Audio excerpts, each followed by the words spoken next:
While working on automation framework development or working on application development, we have to create different methods, right? Different classes and different methods. So generally, we club non-static methods and static methods under the same class. Like here, I have utils class and I have a couple of static methods and I have a non-static method as well. So this is what we do most of the time. We club static and non-static methods under single class only. But that is not the right way of managing static methods in Java. So in this video, I am going to explore a couple of Java standard libraries and we will try to understand how Java developer has managed static methods and static variables. Hey guys, welcome back to Automation eLearn. I'm your friend Suresh Dubey. And in this video, we are going to learn how we should manage static methods and static variables while working in development using Java.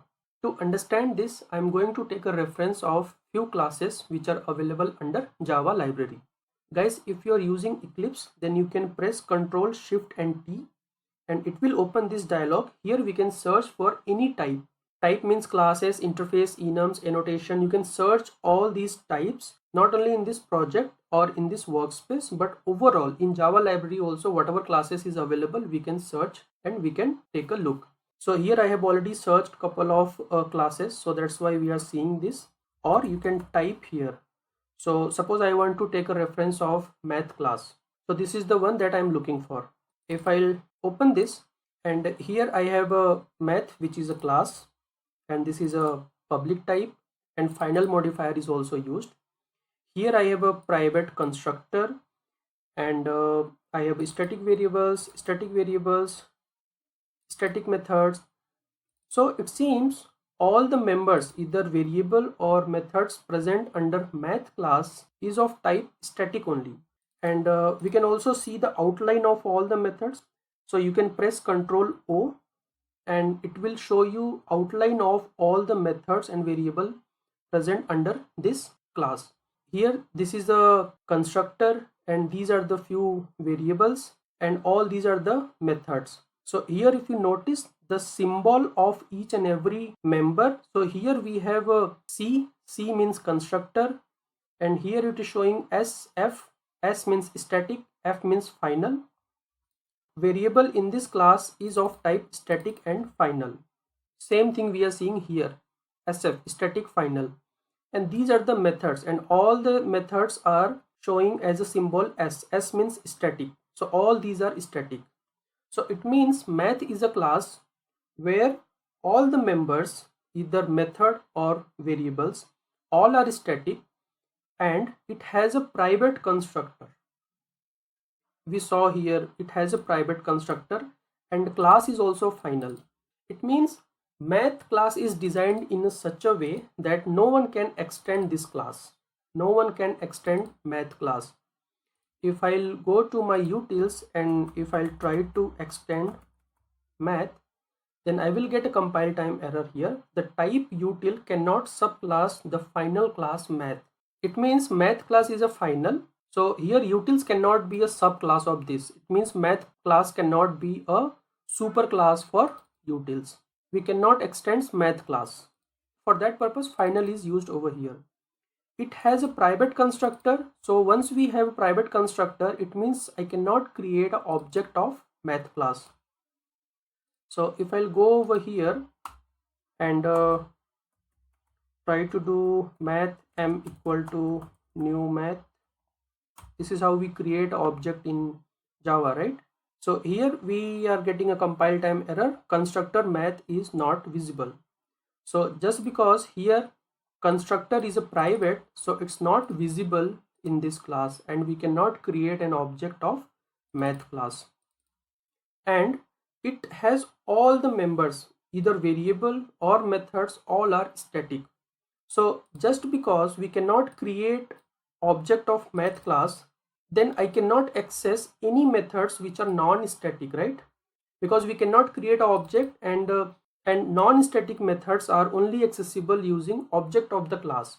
If I will have a non-static methods over here, then those methods would be like useless. We cannot access them because we have a private constructor.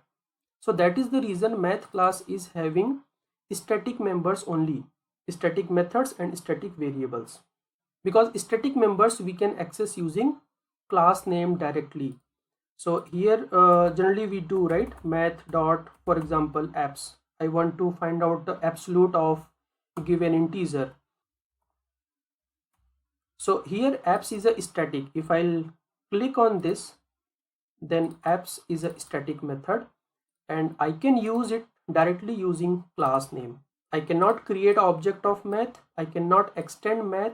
So these are the things we also have to ensure when we are defining a static members, static variables or static methods in our framework as well. Here I cannot create object of math class because of private constructor. But suppose it is not having a private constructor, then I can easily create object of math class and I can easily access static variables and static methods present here, right? But that is not the right way. We should not use static methods or static variables using object. If it is possible, then also we should not do like this, like creating an object of the class and then you are using static methods over here. So that is not the right way. That is not the right coding standard. Static methods are something which belongs to the class. So those should be called only using class name, not with the object of the class. I have already discussed this topic, why we should not call static methods using object reference. So I have given a link in the description. You can refer that video. In that video, you will learn complete concepts related to static methods in Java. So even though that approach is possible, we should not do that. But here anyways, math class is having a private constructor, so we cannot do something like this. But the point that we wanted to understand here is, you should have a dedicated class which should contain all the static members only. Do not mix it. If you are defining one class and having a couple of static methods over there, do not add non-static method to that class. That is the first thing. Second thing, define a private constructor to the class where you have static methods or static variables defined. So the thumb rule is, try to have a dedicated class which will only have static methods and static variables, and that class should have a private constructor. We can take a reference of one more class as well. So type Control Shift and T. It will open this and we can search. So there is a one class called collections. This is not a collection framework. This is a collections, which is a class. So if I'll open this, so here class collections is not a final. So that is an optional thing. If you want someone to extend this, then don't use final. But if you don't want someone to extend collections, then you can mention final over here. In the same way, if you are defining a class which you don't want someone to extend, then you can use a final keyword here. Okay, moving next. Here also we have a private constructor, collections, and this is a constructor which is of type private. And here we have a couple of variables, all are final and static, right? Scrolling down, here I have a methods, static, static and static. So I can press Ctrl O and this is the outline. Collections is the constructor and all these are variables which are of type final and static, and these are the methods, all are static. We can see symbol S over here. So all are static.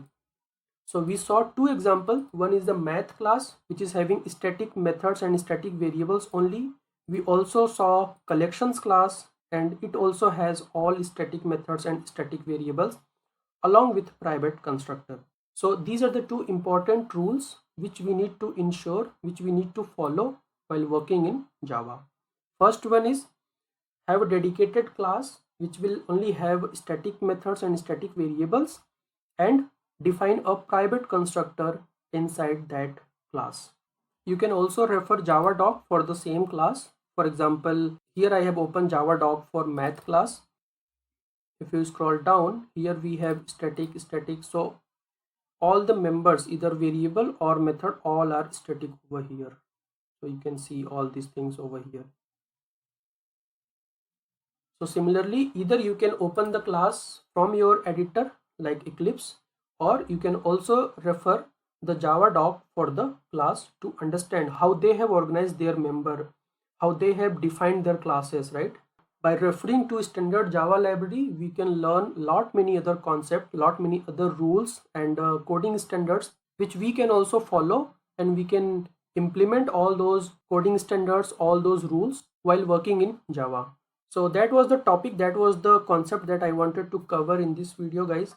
And you can reach out to me if you have any question or any doubt, and I'll see you soon with another topic where I will discuss few more concepts in Java. Meanwhile, if you are new to the channel, please subscribe to the channel and share it with your friends. Thank you for running this one. Thank you.